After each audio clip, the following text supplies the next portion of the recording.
Morning class, this is the last lecture on the topic constitutional design. Let us recapitulate what we have discussed in our previous slides. We talked about the philosophy of the constitution, and in today's we will deal with the same topic, but we will include the keywords of the preamble. Let us discuss the philosophy of the constitution. Before going to its core ideas, first let us understand what is the meaning of philosophy. Philosophy means the most fundamental principles underlining one's thoughts and actions. So it basically talked about the action and the principle that or the thoughts upon which the principle is based upon. So we need to understand that what exactly the philosophy of the constitution is.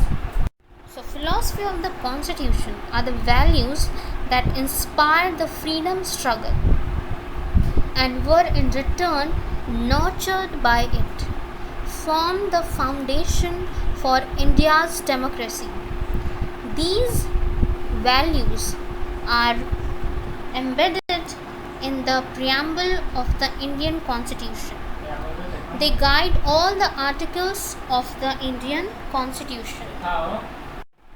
The Constitution begins with a short statement of its basic values.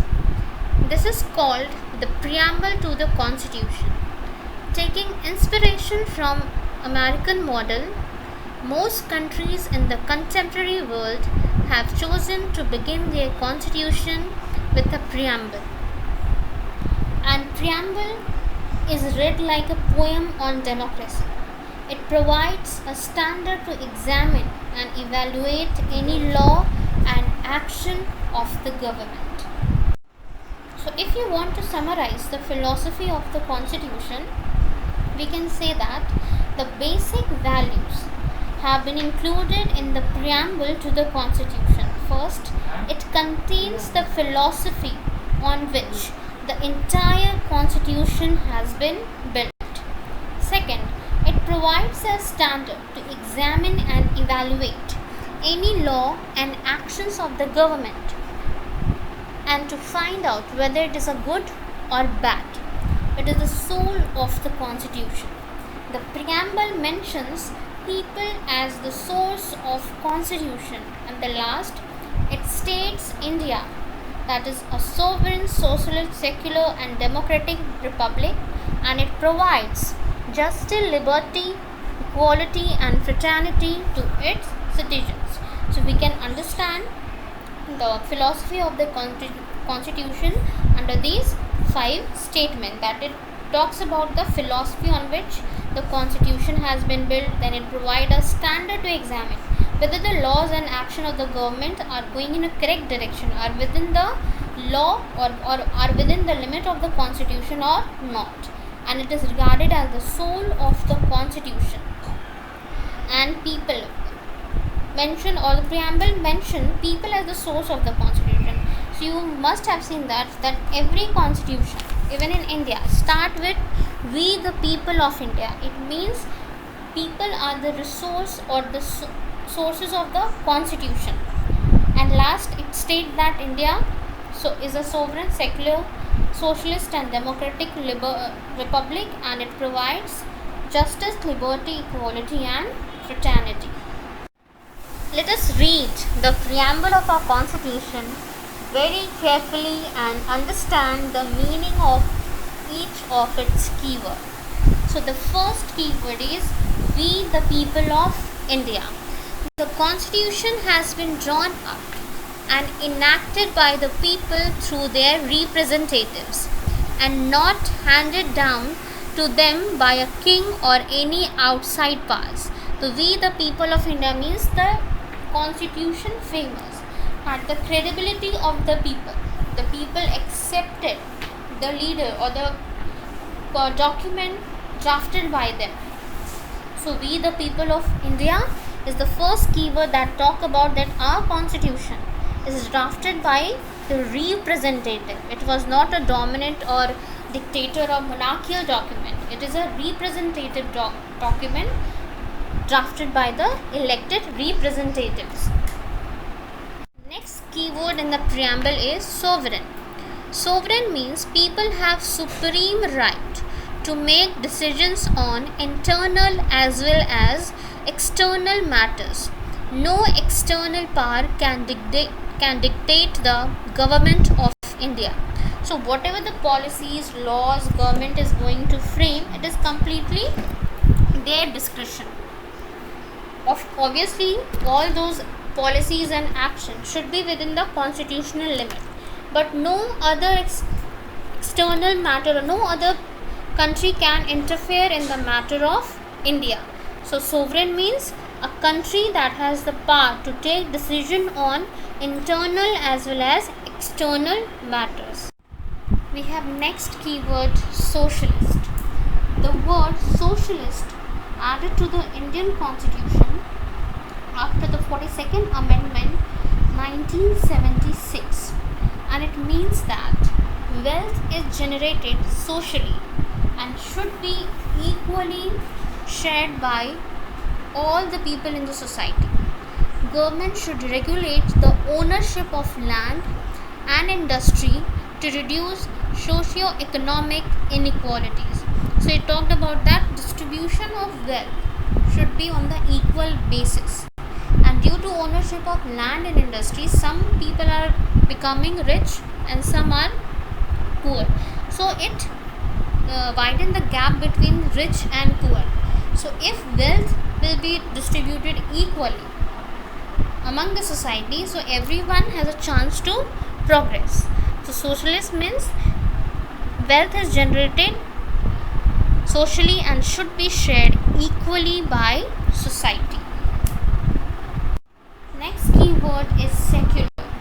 The word secular also added to the constitution after the 42nd Amendment of 42nd Amendment of the Constitution in 1976. Secular means that citizens have complete freedom to follow any religion, but there is no official religion. Government treats all religious belief and practices with equal respect. Obviously, so true. In India, there is no one religion that is an official one. Every religion has the same respect and value, and every citizen belongs to whatever community has the right to follow, propagate and practice their own religion. Unlike some country like Sri Lanka, where Buddhism is the official religion, Pakistan, Islam is the official religion, but in India, no religion is the official one. Everyone belonging to whatsoever religious group has the same right, and every other individual will respect the other religion in the same manner. The next keyword is democratic. A form of government where people enjoy equal political rights, elect their rulers and hold them accountable. The government is run according to some basic rules.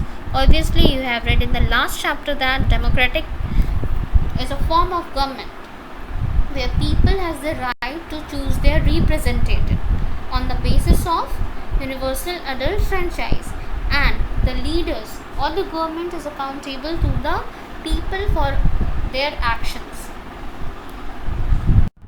Next keyword is republic.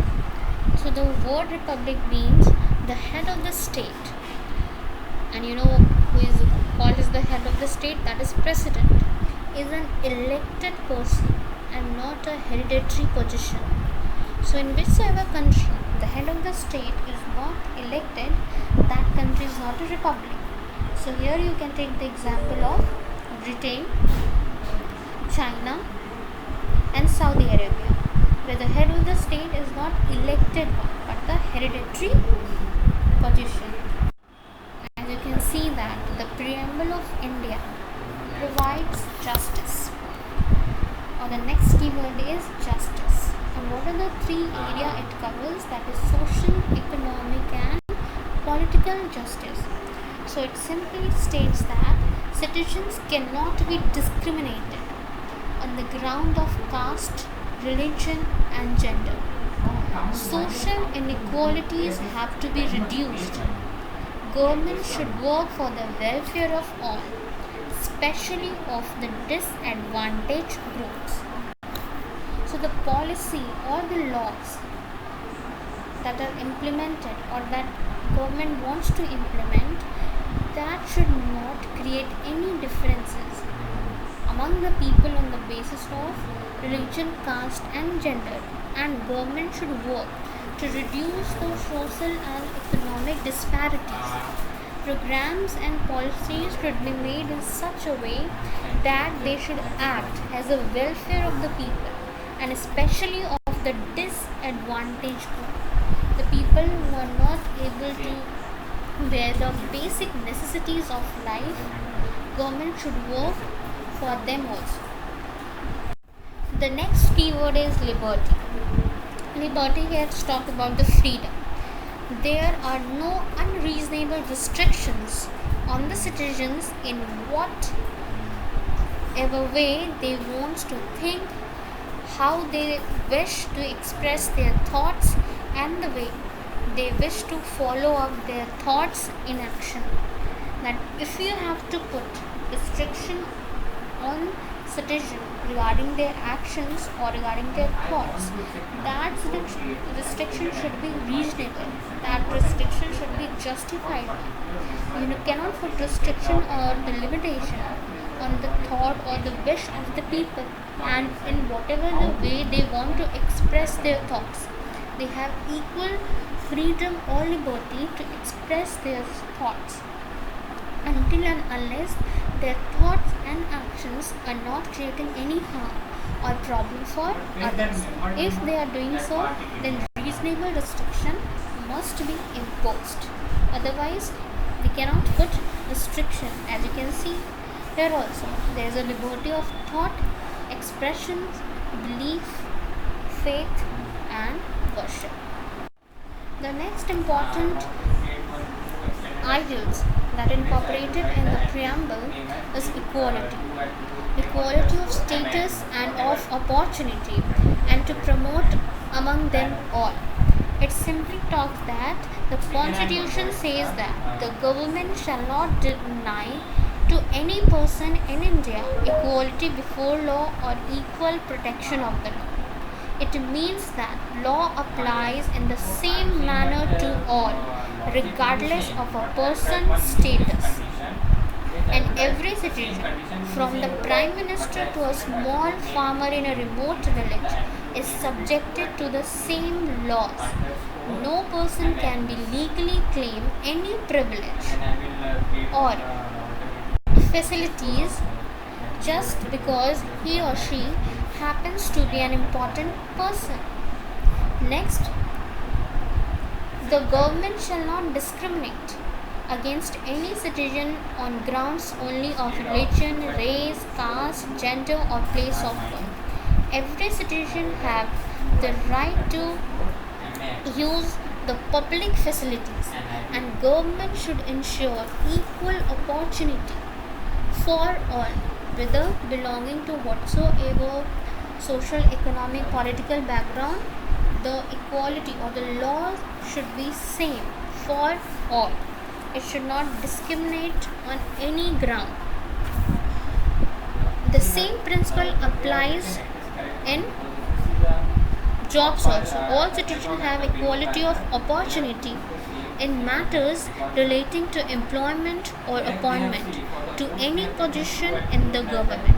No citizen shall be discriminated or made ineligible for employment on the ground that we discussed above. So there should be equality of status and opportunity, and that should be promoted among all. The last ideals that the Constitution of India, the preamble states that the fraternity, assuring the dignity of the individual and the unity and integrity of the nation.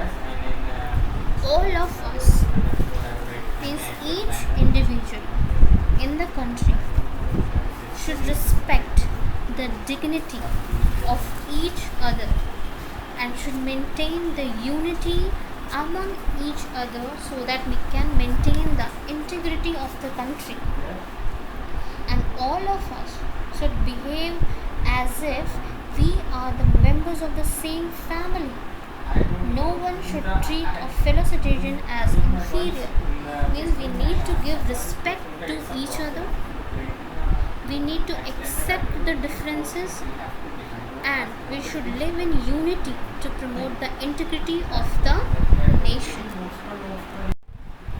The last topic of this chapter is institutional design. Institutional design can be understood as the sharing of powers and responsibilities among different organs of the government, or the systematic way or the organization or the process in which constitution will work, or what are the constitutional limit to the government or the political leaders, and as well as to the citizen. We need to understand the sharing and division of power among the different organs of the government, and it can be also understood as a regulatory provisions or the laws for the systematic functioning of the constitution.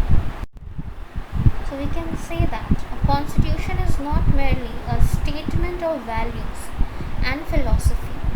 As we noted above, a constitution is mainly about embodying these values into institutional arrangements.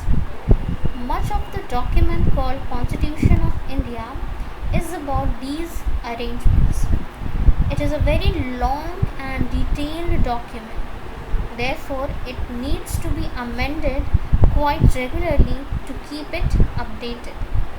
Those who crafted the Indian Constitution felt that it has to be in accordance with people's aspirations and changes in society. They did not see it as a secret or static or unalternative law. So they made provisions to incorporate changes from time to time, and these changes are called constitutional amendments. So the framers of our constitution did not want that our constitution to be static. They wanted that according to the changing time, needs and demand, there should be amendment in the constitution, and all those amendments they called as a constitutional amendments. The constitution also describes the institutional arrangements in a very legal language. If you read the constitution for the first time, it can be quite difficult to understand. Yet the basic institutional design is not very difficult to understand. Like any constitution, the Indian Constitution lays down a procedure for choosing persons to govern the country. It also defines who will have how much power to take which decision, and it also puts limitations to what the government can do by providing some rights to the citizen that cannot be violated. So these are some of the institutional design, and the remaining other chapter in this book is the aspect of the working of Indian Constitution. We shall look at some key functional or some key constitutional provisions in each chapter and understand how they work in democratic politics. But obviously this textbook does not cover all the features of the institutional design in the Indian Constitution. Some other aspect you will be studying about in your next year. So based on today's class, you have several assignment questions. First, explain any 5 major ideals enshrined in the preamble to the Constitution. Next, explain the importance of institutional design of the Constitution of India. Then, what is the philosophy of the Indian Constitution?